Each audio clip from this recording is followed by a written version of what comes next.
seu brilho. Na minha vida só vi um abraço como o teu, um sonho livre, uma aventura sem igual. Linda, linda, esta balada que te dou. Linda, linda, esta balada que te dou. Podem até pensar que eu sou um pouco triste, mas não há nenhum mal em ser assim, pois tudo fica mesmo quando se acaba um romance, uma paixão ou um caminho. Na minha vida só vi um abraço como o teu, um sonho livre, uma aventura sem igual.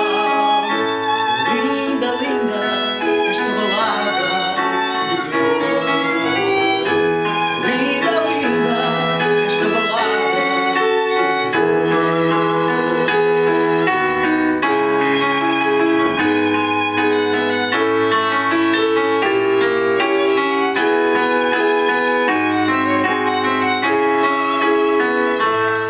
Quis escrever a mais bela canção que há no mundo, olhando para trás, para nos ver.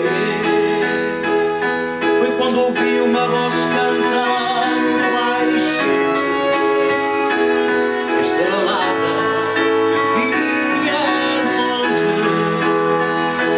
Na minha vida só vi um abraço como o teu, um sonho lindo, uma aventura sem igual.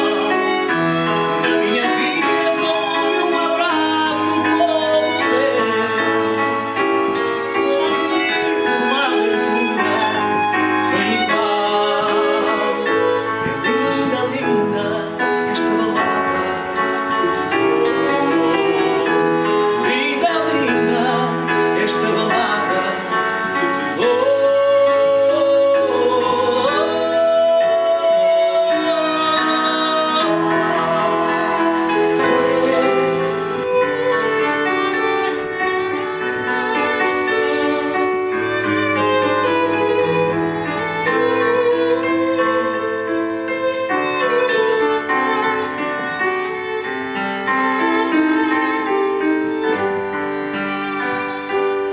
No teu poema existe um vertebral sem medida, um corpo que respira um céu aberto, janela debruçada para a vida.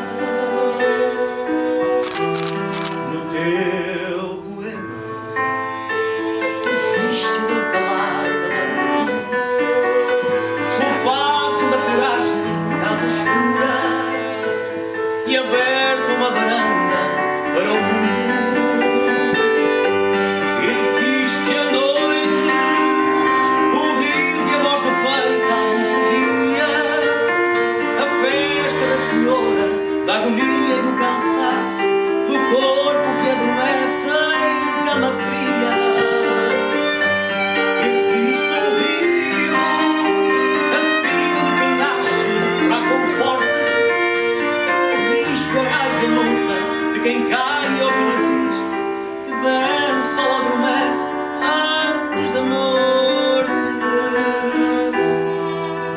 No teu poema existe o grito e o eco da metralha, a dor que sei de cor mas não recito, e os choros inquietos de quem falha. No teu poema existe um campo chão alvejante, a rua e o pregão de uma baina, e o marco assoprado do banho. Existe um rio, um canto em vozes juntas, vozes certas, canção de uma soleta, um só destino a embarcar no cais da nova nau da descoberta. Existe um rio,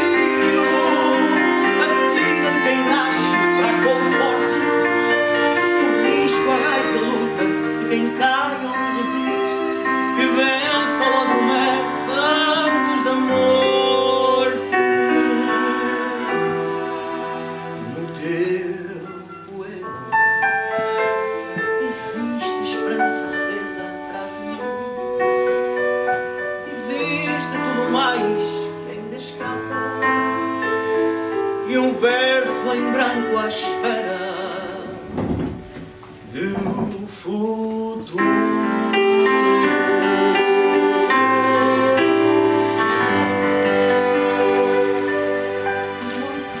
Sejam bem-vindos à apresentação da revista Ponte de Lima, do passado ao presente, rumo ao futuro. Saudamos todos os presentes com estes dois temas musicais, pelo Dualetes, acompanhados ao violino pela Dora Durães. Esta balada que te dou de Armando Gama e no teu poema de Carlos do Carmo abriram então musicalmente esta sessão. Uma sessão que é promovida pelo município de Ponte de Lima, que apresenta mais um volume da revista Ponte de Lima, do passado ao presente, rumo ao futuro, com temas que vão desde a passagem do Rio Letes pelos legionários romanos, passando pelas arquiteturas monástica e senhorial, pela produção de vinho e cidra no século XIX, até ao quadro da situação escolar e pedagógica do século XX. A edição que hoje vamos apresentar está a cargo da professora doutora Alexandra Esteves, é doutorada em História Contemporânea, é professora auxiliar com agregação do Departamento de História do Instituto de Ciências Sociais da Universidade de Minho, na qual exerce as funções de diretora do mestrado em Património Cultural e de vice-presidente para a investigação do Instituto de Ciências Sociais. É ainda investigadora integrada do Laboratório de Paisagens, Património e Território do Instituto de Ciências Sociais da Universidade de Minho, onde coordena o Grupo Lentes, e investigadora colaboradora do Centro de Estudos Filosóficos e Humanísticos da Universidade Católica Portuguesa. Nos últimos anos, a sua atividade investigativa tem incidido sobre matérias que se inserem nas áreas da história social, desde a saúde, doença, assistência, marginalidade, violência e prisões, e da história do turismo e das sociabilidades, incluindo questões relacionadas com o lazer, instituições e relações sociais entre os séculos XVIII e XX. Minhas senhoras e meus senhores, vamos então conhecer um pouco desta revista, um novo volume, pela voz da professora doutora Alexandra Esteves. Muito obrigada. Começo por cumprimentar todos os presentes, uma saudação muito especial para o Sr. Vice-Presidente da Câmara de Ponte de Lima, o Dr. Paulo Barreiro de Sousa. Saúdo também todos os presentes, mas muito particularmente os autores, alguns dos quais estão aqui entre nós e que apresentaram trabalhos de elevada qualidade, que eu mais adiante irei então comentar. E queria começar por louvar a iniciativa do município de Ponte de Lima, não só em avançar com uma publicação desta natureza, portanto, com uma revista de caráter científico, que é fácil lançar uma publicação, difícil é dar continuidade a essa publicação e, portanto, estamos aqui já hoje reunidos para o nono volume, o novo número desta publicação, e, portanto, não poderia deixar de louvar a iniciativa e também de felicitar Ponte de Lima e, particularmente, a sua Câmara Municipal por esta publicação. Eu gostaria também, antes de começar a falar dos trabalhos, das obras em si, de iniciar esta apresentação por um breve comentário sobre o título da própria publicação, portanto, que merece, julgo eu, também alguma reflexão. Portanto, Ponte de Lima, do passado ao presente, rumo ao futuro. Se repararem, conjuga três tempos, conjuga três dimensões temporais: o passado, o presente e o futuro. Trata-se, na nossa perspectiva, de um título abrangente e de um título acertado, na medida em que permite que a publicação possa englobar trabalhos de diferentes áreas, de diferentes campos, de diferentes domínios científicos: a história, a arqueologia, a sociologia, a arquitetura, a antropologia, a literatura, a artes, a economia. Portanto, há aqui uma série de áreas que podem, no fundo, ser presentes e desenvolvidas numa publicação desta natureza, e, de facto, é um título que aponta também para a construção, através dos sucessivos números da revista, de uma visão holística de Ponte de Lima, portanto, e, consequentemente, também de um conjunto de trabalhos que permitem a sua valorização a diferentes níveis e em diferentes campos. Neste número em particular, portanto, o nono, como já referi, todos os artigos versam sobre o passado, portanto, mais ou menos distante, embora, repare-se que nem todos os textos, como terão a oportunidade de verificar, foram escritos por arqueólogos ou por historiadores, mas também por outros cientistas, por outros investigadores de outras áreas, que acabaram também por ter esta curiosidade pelo passado, fizeram as suas análises sobre o passado. Muitas dessas análises chegam até ao presente, mas permitam-me dizer que, enquanto historiadora, acho importantíssimo que outras áreas, para além da história e da arqueologia, versem sobre estas temáticas e versem sobre um passado que, enfim, deve ser valorizado. E a este propósito, se me permitem também uma reflexão sobre o próprio passado, eu gostaria de falar um pouco sobre a sua importância, na medida em que, nos dias de hoje, felizmente, nós já não temos uma leitura positivista do passado, portanto, o passado já não está simplesmente acantonado nos tempos de antanho, e repare-se, e peço que tenham atenção a este pequeno, enfim, pormenor, é que o presente é uma ínfima linha entre o futuro e o passado. Portanto, rapidamente, o presente dá lugar, precisamente, ao passado. O que teve lugar há 5 minutos, portanto, ou há 2 minutos atrás, é passado. Portanto, já não cabe naquilo que nós chamamos de presente. Neste sentido, a questão que colocamos é o que é, então, o presente. Se aquilo que passou há 1 ou 2 minutos atrás é passado, o que é, então, o presente? Qual é o papel do presente na própria história? Permitam-me citar Timothy Garton Ash, portanto, um especialista na história do tempo presente, que é, enfim, conhecido hoje como um importante domínio da história. Alguns podem estranhar o que é a história do tempo presente, não é? Mas hoje é um domínio. Aliás, nós, por exemplo, na Universidade de Minho, temos uma unidade curricular que se chama História do Tempo Presente e que já tive a felicidade de poder lecionar e que mostra precisamente isto, que o presente é uma linha ínfima, portanto muito fina, 1/1000 de segundo entre o passado e o futuro, constituindo uma condição temporal que se relaciona com um passado muito recente e com os acontecimentos da atualidade. Não só o presente rapidamente dá lugar ao passado, como este é fundamental para compreender o próprio presente. Ainda há 8 dias atrás estive em Ponta Barca, portanto, numa sessão da Casa do Conhecimento, a Rede de Casas de Conhecimento em Ponta Barca, a falar sobre a contextualização histórica do conflito que estamos a viver hoje no Médio Oriente, portanto, que comumente está a ser designado de conflito entre Israel e o Hamas, e falava sobre a importância de conhecer o passado deste conflito, não pensar que se trata de um conflito que, enfim, se traduz num mero encadeamento de acontecimentos, mas é preciso conhecer, de facto, aquilo que aconteceu no passado para perceber o que está a acontecer na atualidade, mas o passado não deve ser decorado, memorizado, o passado deve ser estudado para nos ajudar a desenvolver o nosso espírito crítico, portanto, para desenvolver a nossa capacidade de pensar aquilo que vivemos e que conhecemos atualmente.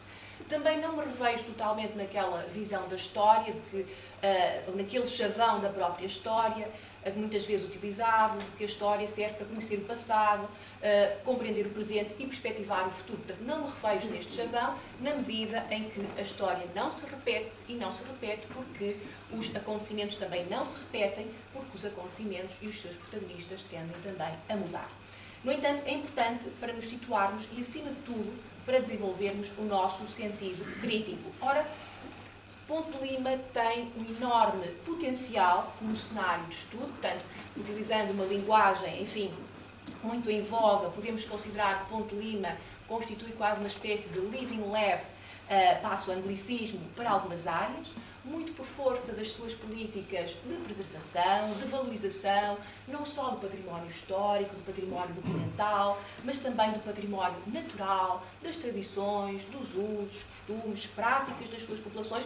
E repare-se que tem sido um exercício não só em termos identitários, portanto, nós verificamos que estas políticas não visam apenas a construção de um sentido identitário em termos estanques, mas antes falamos sobretudo de uma valorização e de políticas que tendem a promover a investigação, a reflexão, que se traduzem em estudos, em projetos que têm, de facto, Ponte de Lima como objeto de estudo e que têm servido para a dinamização económica da região. Vemos isso, sobretudo, através do incremento do setor do turismo, entre outros, mas também porque as próprias populações, portanto, os próprios habitantes deste concelho, tendem a procurar e cada vez mais necessitam, não só os deste concelho, mas podemos dizer que todos os indivíduos de diferentes partes do mundo necessitam de cada vez mais pontos de fixação espaço-temporal. Portanto, nós estamos numa sociedade em constante mutação, estamos em tempos em que se vive cada vez de forma mais rápida, em que as certezas de hoje são incertezas amanhã, portanto, e precisamos de nos fixar. E, portanto, estes aspectos que têm sido valorizados em Ponte de Lima e estas políticas que se têm, de facto, construído, são muito importantes para criar esses pontos e essas referências. E todos nós precisamos de referências para, enfim, sentirmos que temos também algum chão e alguma identidade. Um outro ponto de ligação entre os 5 trabalhos que hoje são aqui dados à estante, portanto, que são aqui apresentados, tem a ver precisamente com a sua vertente patrimonial. Portanto, não são trabalhos que se ligam ao passado de uma ou de outra forma, mas também que se conectam com esta dimensão patrimonial.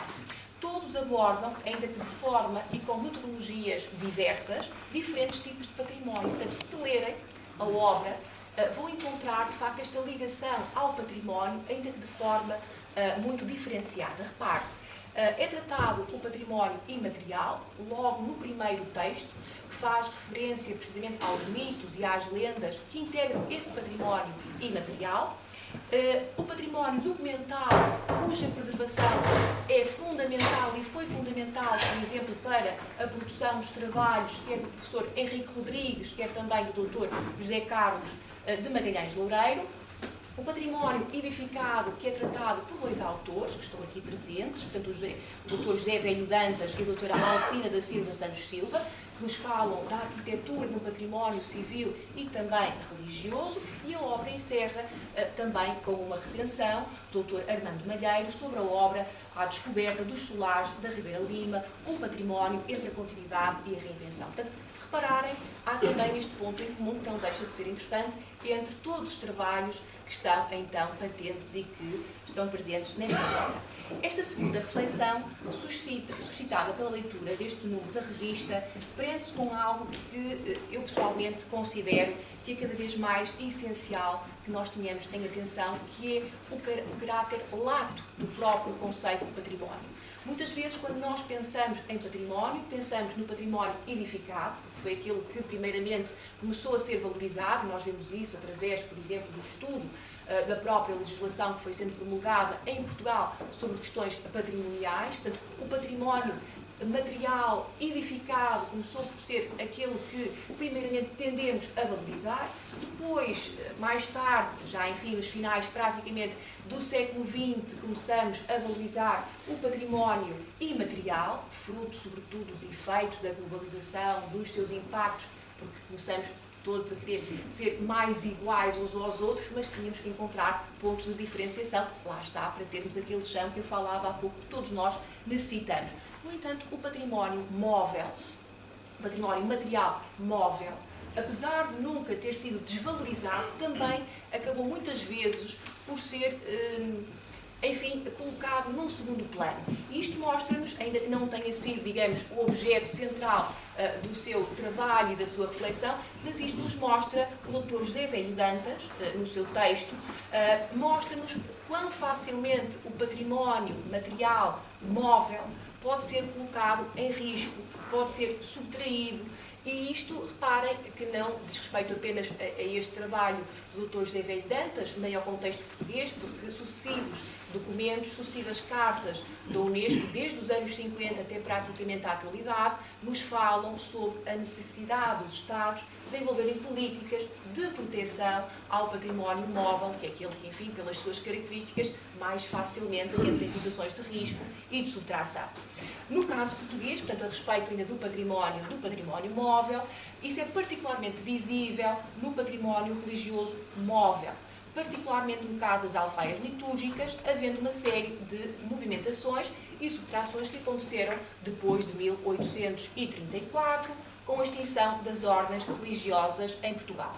A política anticongregacionista, seguida pelos liberais, tirou os bens às ordens religiosas, embora, enfim, em diferentes tempos. Como sabemos, as ordens religiosas masculinas foram as primeiras a serem atingidas por estas transformações. No caso das ordens religiosas femininas, esperava-se que morresse a última religiosa para que, então, o mosteiro ou o convento e os seus bens passassem para a mão do Estado. Um Estado que, em Portugal, e este aspecto também é muito importante, não teve capacidade para conservar, em muitos casos, ou diria eu, na maioria dos casos, não teve capacidade para conservar de forma digna ou condigna esse mesmo património. Em alguns casos, o edificado deu lugar à ruína, à expoliação de bens, portanto, ao desaparecimento deste património móvel. Houve conventos transformados em apartamentos para famílias, em edifícios que passaram a albergar instituições públicas, cadeias, câmaras municipais, hospitais, por exemplo. Enfim, ainda que não seja esta a temática principal do trabalho do Dr. José Velho Dantas, estas questões colocam-se, ou colocaram-se, pelo menos a mim, depois da sua leitura. Mas passemos então aos textos que nos trazem aqui hoje, até para não começar muito este final de tarde, sexta-feira, e ia começar precisamente pelo primeiro texto, que abre a obra da autoria do Dr. Manuel Tujal, intitulado A Travessia do Lima pelas Legiões Romanas, entrou-se a não haver de um trabalho de inegável interesse, que vai além da simples desconstrução do mito ou da sua fundamentação ou explicação, apresentando uma visão muito interessante, através das fontes gregas e romanas, portanto fontes clássicas, sobre a lenda do rio Lepres. O autor parte do conjunto escultórico que ladeia uma das margens do Lima para promover uma reflexão sobre a passagem e as suas vicissitudes de Décimo Júnior Bruto e das tropas romanas em 137 a.C. Como bem refere o autor, e como não raras vezes sucede, as fontes trazem-nos mais dúvidas do que respostas. Neste caso, as questões resultam da própria complexidade das fontes. Por outro lado, a esta dificuldade acresce-se uma outra que se relaciona com a ausência de vestígios arqueológicos. Portanto, o estudo da Antiguidade Clássica, e até de épocas bem mais remotas que a da Antiguidade Clássica, torna-se mais materializável quando os achados materiais atenteiam realidades, ainda que mais ou menos temporárias. O recurso aos historiadores da antiguidade é mais complexo, até porque falamos de historiadores que, enfim, faziam aquilo que eu referi há pouco, escreviam sobre a história do seu tempo presente, sobre aquilo que viviam, sobre o seu presente, como é o caso, precisamente, de Estrabão, portanto, que fazia esta história do tempo presente. Como nos mostra o Dr. Manuel Tujal, os rios, na tradição indo-europeia, tinham simultaneamente uma dimensão sagrada, mas envolta numa série de lendas e mitos que surgem associados à compreensão do desconhecido, sendo uma das mais difundidas as narrativas em torno do Rio do Esquecimento. No que concerne à expedição militar do Bruto, a travessia do Rio do Esquecimento, com São do Rio Lima, foi objeto de considerações por parte de diferentes autores da Antiguidade Clássica que o autor apresenta na sua investigação. Continuando em Ponte de Lima, mas passando por uma outra época e um outro tema, apresenta-se a investigação do Dr. Henrique Rodrigues, intitulada Produção de Vinho e Cidra em Ponte de Lima, de meados de 700 aos fins do século XIX. Neste trabalho, o autor, com uma larga experiência investigativa, patenteada em inúmeros estudos que desenvolveu sobre diversas matérias, como a imigração, a ilustração ou a imprensa periódica auto-minhota, entre outros, debruça-se sobre a produção de vinho, recuando para o efeito ao século XVIII, através das memórias paroquiais, e Henrique Rodrigues mostra que a zona da Ribeira Lima constitui um importante centro de produção vinícola desde o século XVI até à crise do Oídio.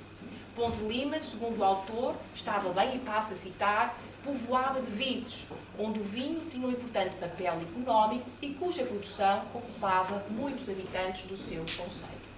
Chegando ao século XIX, é-nos apresentado um quadro muito claro, objetivo, sobre o concelho de Ponte de Lima neste domínio, mostrando dados sobre as diferentes freguesias do concelho nos anos 40 de 800, com referências às castas de vinhos e onde os brancos praticamente não tinham expressão. A crise que afetou a cultura da vinha nesta região, no século XIX, levou ao surgimento de soluções alternativas, nomeadamente ao incremento do vinho de maçã. Nos anos 50, o oídio e depois a filoxera não atingiram só esta região, não atingiram só Portugal. A filoxera teve grande impacto no contexto europeu, atingindo, por exemplo, a produção vinícola em França. Agentes de Ponte de Lima procuraram superar a crise, ou as crises, melhor dizendo, encontrando uma solução de recurso que, mais do que satisfazer uma necessidade, servia de elemento importante de sociabilização. Porque o vinho tinha também, de facto, esta particularidade, portanto, servia para saciar a sede, muitas vezes, enfim, em demasia, bebia-se em demasia, podia satisfazer essa necessidade com água, mas o vinho tem também um outro importante papel, que certamente todos aqui reconhecemos, que é o seu papel de sociabilização, é um importante elemento sociabilizador. Veja-se, por exemplo, o elevado número de tabernas, isto já não é de estudo do Dr. Henrique Rodrigues, já foi de um estudo que eu fiz, sobre o elevado número de tabernas que existia em Ponte de Lima e que era alvo de crítica, por exemplo, das autoridades administrativas, que consideravam que esse elevado número de tabernas era um dos elementos que poderia causar algum impacto no espaço público, na medida em que vinho a mais conduzia a comportamentos menos próprios, que não raras vezes terminavam em situações de violência que acabavam por abalar o bem-estar público. Portanto, assim, repare-se que havia críticas relativamente ao elevado consumo de bebidas alcoólicas por parte dos seus habitantes, portanto, de Ponte de Lima, mas era necessário encontrar uma solução para ultrapassar estas limitações e, portanto, a cidra mostra a forma como as populações tentaram superar conjunturas adversas. Trata-se de uma bebida fermentada que teve alguma relevância no distrito de Viana do Castelo, por exemplo, em Monção, mas particularmente em Ponte de Lima nos anos 60 e 70 para compensar esses anos de crise vinícola. À medida que a crise foi sendo ultrapassada, a cidra não desapareceu e continua a ser um elemento presente no consumo de algumas famílias deste concelho. O terceiro artigo, da autoria de José Velho Dantas, que já falamos aqui, debruça-se sobre o Convento de Santo António de Ponte de Lima, complexo claustral e cerca, descrição de um espaço desaparecido. Neste excelente trabalho, o Dr. José Dantas faz uma descrição pormenorizada do Convento de Santo António e de todo o complexo claustral a partir da crónica da província da Imaculada Conceição e da documentação que sobreviveu às agruras do tempo no arquivo da instituição e outra documentação que também consultou. Trata-se, ainda hoje, de um marco na paisagem de Ponte de Lima, de um polo de cultura e de um espaço que continua a beirar-se do rio Lima, tendo como único obstáculo a Avenida dos Plátanos. Para além da descrição pormenorizada de todos os espaços, o autor chama a atenção para as perdas que o mesmo foi sofrendo, perdas significativas num espaço que foi sendo organizado ao longo dos séculos e que, a partir de 1834, se viu despojado da sua memória, que se foi perdendo juntamente com os objetos que foram desaparecendo e com agentes que existiram à sua desagregação e ao seu desaparecimento. Não foi caso único e, felizmente, hoje é possível efetuar a reconstrução memorialística dos seus espaços e de outras estruturas, como a adega, a Casa do Forno, a Tulha, a Casa do Alambique, entre outros. Para além das estruturas físicas do complexo claustral, as cercas foram igualmente objeto de alienação, como bem demonstra no seu trabalho o Dr. José Dantas. Esta transformação foi mais rápida, como seria expectável, nas cercas pertencentes a complexos urbanos, onde a pressão populacional era maior, verificando-se um autêntico espartilhamento de propriedades, provocando transformações significativas na paisagem. Os bosques, as hortas, os jardins, os pomares, os vinhedos deram lugar ao casario, às estradas e outras estruturas entregues e adquiridas também por privados. A cerca era um complexo que promovia a reflexão, mas que provia igualmente o sustento das comunidades monásticas, espaços de grande dimensão e cujo estudo também é importante para o conhecimento económico das ordens religiosas e para conhecer, por exemplo, os consumos das populações, mas não só, dada a amplitude destas instituições e as vertentes que podem ser exploradas a partir das mesmas e onde a espacialidade e as paisagens constituem importantes elementos também a considerar.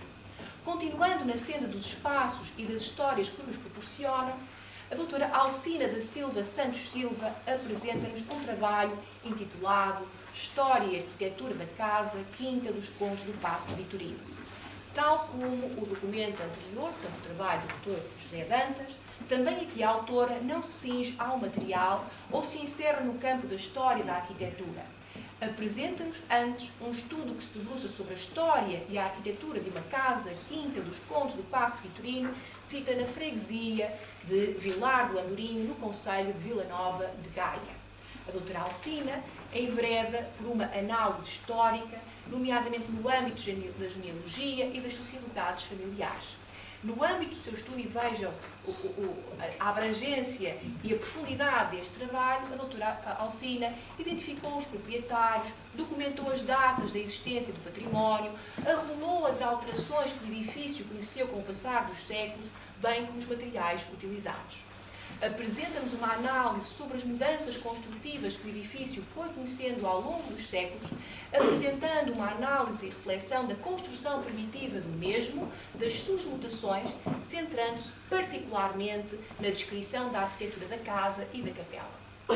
Saliente que este estudo tem ainda um outro aspecto a ter em consideração, a nosso ver, e que se conecta com aquilo que nós referimos antes e é revelador da sua importância e pertinência científica deste tipo de estudos, não só para o conhecimento nosso do património, mas igualmente para a sua valorização enquanto bens patrimoniais. Estes estudos são fundamentais para nós aprendermos a valorizar aquilo que temos e a considerar aquilo que temos como património. Portanto, temos que, como comecei por dizer, alargar o conceito de património e compreender a sua importância, um património histórico, um património cultural.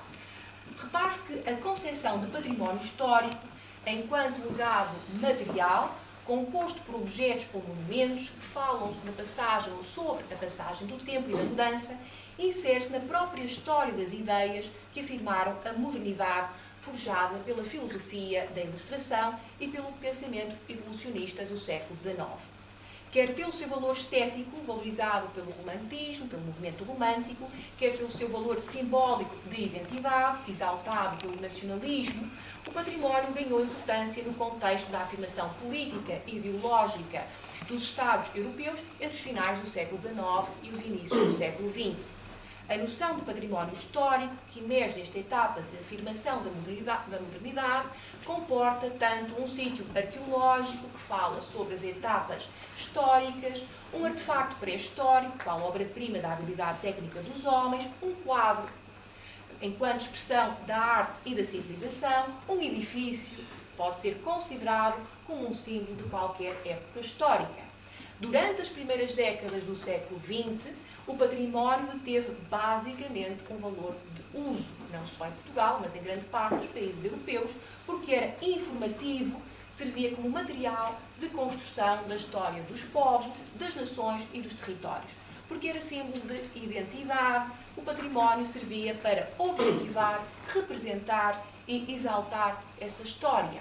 Ora, o desenvolvimento económico, decorrente sobretudo da industrialização dos países ricos, teve como contrapartida uma rápida e sistemática destruição dos vestígios do passado, portanto, do património, e uma inevitável transformação das paisagens históricas, fatores que contribuíram sobremaneira para o aumento dessa consciência de ruptura.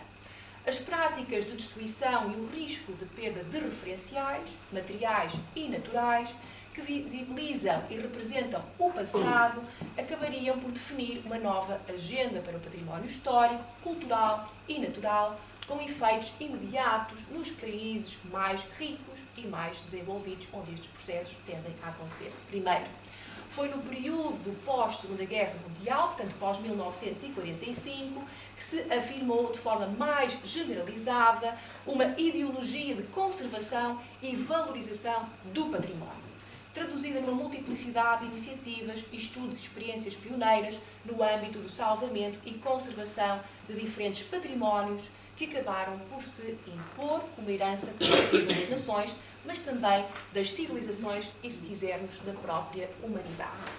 O conceito de património é, pois, um conceito relativo, variando com as pessoas, variando com os grupos que atribuem esse valor, sendo permeável às flutuações da moda e aos critérios do gosto dominantes, batizado pelo figurino intelectual, cultural e psicológico de cada época. Aquilo que não é património, ou aquilo que é ou não é património, desculpem, depende de cada geração ou contexto social e cultural e consideram aquilo que consideram ser socialmente digno de ser legado às gerações futuras. O património é, sim, uma construção social e cultural, porque é, acima de tudo, uma idealização construída do passado e também da própria cultura. Passemos, então, para o último contributo, da autoria de José Carlos de Magalhães Loureiro, com o título Escolas, Professores e Regentes Escolares do Concelho de Ponte de Lima. Na sua investigação, o autor apresenta-nos o quadro das escolas do Concelho de Ponte de Lima nos anos 40 do século passado, portanto, no período do Estado Novo, no momento de mudança, quando o regime procurava melhorar os níveis de alfabetização dos mais velhos e escolarizar os mais novos, não necessariamente, deixem-me dizer-vos, através de um sistema mais exigente e mais eficaz. Como bem refere o Dr. José Carlos, procura-se implementar um sistema onde o número parecia sustentar a abundância. Com isto, quer dizer que o número de escolas ou o aumento do número dos alunos a frequentar estes estabelecimentos não se reflete num quadro mais encorajador em termos de escolaridade ou real alfabetização ou ilustração das populações, uma vez que o que foi feito de facto foi reduzir o número de anos de escolaridade mínima e criar também os postos escolares que abordam um paralelismo e uma reflexão, enfim, ligando aqui a investigação do Dr. José Carlos à minha no campo da saúde.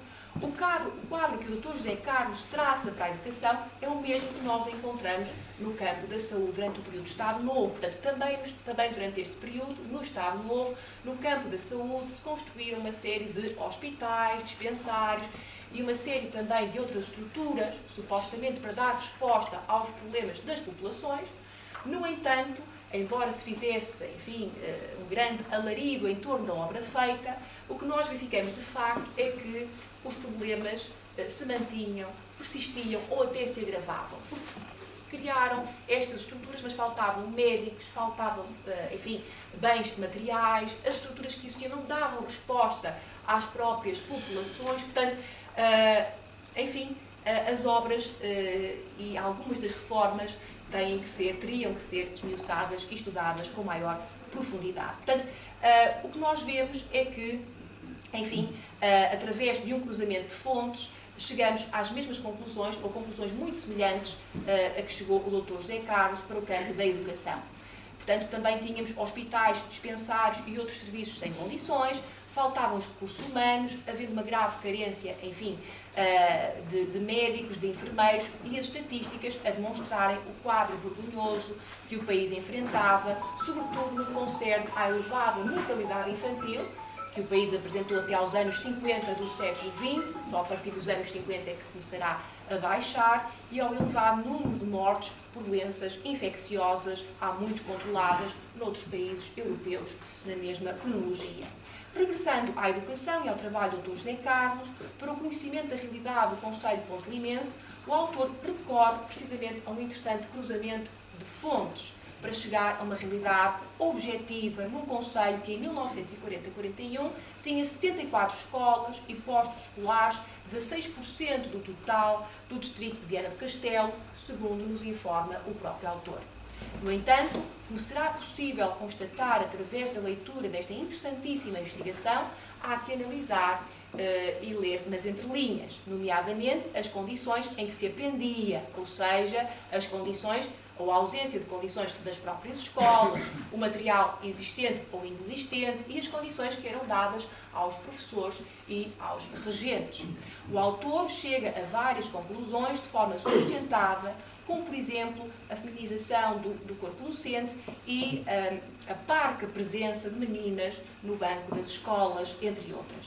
Seria agora muito interessante, está aqui o Dr. José Carlos, portanto fica o desafio, retroceder no tempo, portanto, recuar aos inícios do século e analisar o quadro da República, que tinha uma outra visão sobre a educação, portanto, tinha como objetivo estabelecer novos graus de ensino, lutar contra o analfabetismo, ampliar a rede de escolas, apostar na formação de professores e descer até aos anos 50, 60, 70, para verificar precisamente a existência de mudanças, de rupturas, de permanências, aqui precisamente no concelho de Ponte de Lima.